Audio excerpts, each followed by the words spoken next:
वो कहता नहीं मुझे ये बताया। तो दोनों को एक दूसरे की बात पे विश्वास नहीं हुआ। वो बोल रहा कि तुम झूठ बोल रहे हो, वो बोल रहा कि तुम झूठ बोल रहे हो। तो दोनों में बात विवाद होते होते इतना झगड़ा बढ़ गया कि लड़ाई जैसा झगड़ा होने लगा। तो फिर दोनों लोग बोलते हम दोनों लोग वहीं पर चलते हैं जहाँ से हमें समाधान, एक ही प्रश्न के दो समाधान प्राप्त हुए, तो हम वहाँ पर चलते हैं। तो जा कर के बोलते हैं कि महाराज जी नमस्कार करते हैं कि आपने तो हम दोनों को लड़वा दिया, हमारा प्रश्न एक ही था परंतु आपने दो प्रकार के हमें जवाब दिए। हमसे तो बोल दिया कि घर में रह कर के भी मोक्ष की प्राप्ति हो सकती है, और इनसे बोल दिया कि घर के त्याग के बिना नहीं हो सकती है। तो महाराज जी बोले जिसकी जैसी योग्यता थी और जैसा प्रश्न था वैसा मैंने, क्योंकि इसकी घर त्यागने की भावना नहीं थी।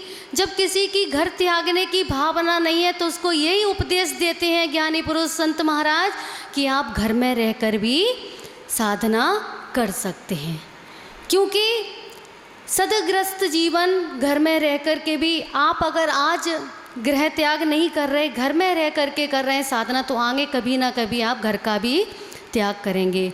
और इसने जो प्रश्न किया था उसके प्रश्न में भी उसकी भावना छुपी थी कि घर के त्याग के बिना मोक्ष की प्राप्ति हो सकती है। अर्थात वो कहना चाह रहा था कि घर को बिना त्यागे मोक्ष प्राप्त नहीं हो सकता है। तो उसको वही उत्तर दिया उन्होंने कि घर के त्यागे बिना मोक्ष की प्राप्ति नहीं हो सकती है।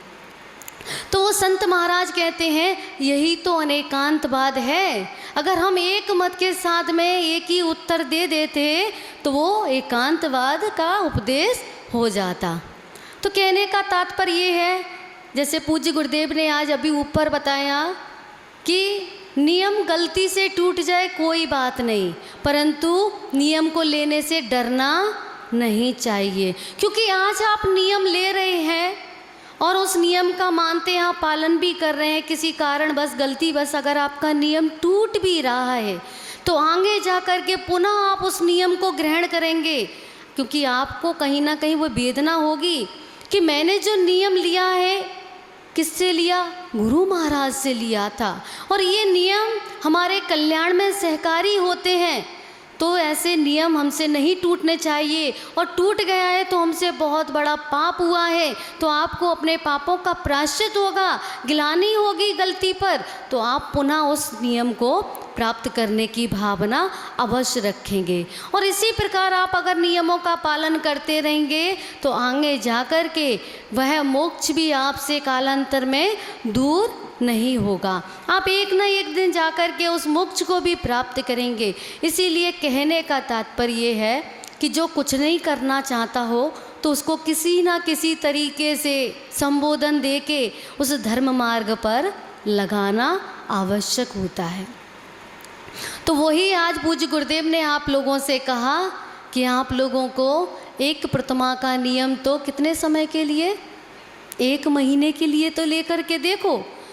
वह एक टॉफ़ी आपको दी जा रही है मिठास भरी, जिसको आप लेंगे सेवन करेंगे तो आपको वो अच्छी लगेगी और आपको पता चलेगा कि इससे हमारा कल्याण अवश्य होगा। तो आप उसमें अपनी रुचि दिखाएंगे तो आगे जाकर के हो सकता है 1 महीने बाद आप दूसरी प्रतिमा को भी स्वीकार करें। तो यही कहने का तात्पर्य था कि छोटे छोटे व्रत नियम संयम लेकर के हम अपनी आत्मा का कल्याण कर सकते हैं, अपने जीवन को मंगलमय बना सकते हैं। तो जैसी जिसकी भावना होती है और जैसी जिसकी सामर्थ्य होती है तो गुरुजन उनको वैसा ही उपदेश देते हैं। अब ये मत सोच लेना हमसे कहा कि एक प्रतिमा ले लो, उससे कहा तो छोटा सा नियम ले लो, ऐसा क्यों बोला, नहीं। जिसकी जैसी शक्ति अनुसार गुरु उपदेश देते हैं। गुरु के सानिध्य में बहुत से शिष्य रहते हैं, जरूरी नहीं है कि सभी शिष्य उनके हर चीज़ में प्रखर हों, होशियार हों।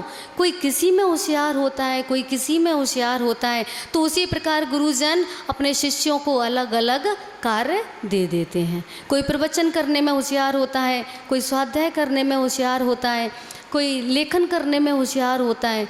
तो उनकी योग्यता अनुसार उनको कार्य भी दिया जाता है। उसी प्रकार आचार्य गुरुदेव ने भी आज आपकी योग्यता अनुसार आपको उपदेश दिया, तो आप सभी लोग गुरु महाराज के कहे अनुसार व्रतों का पालन करें, छोटे छोटे नियम के साथ बड़े बड़े नियमों का पालन करने का प्रयास करें, अणु व्रतों को स्वीकार करने का प्रयास करें और आगे जाकर के महाव्रतों को भी स्वीकार करने की भावना को रखें।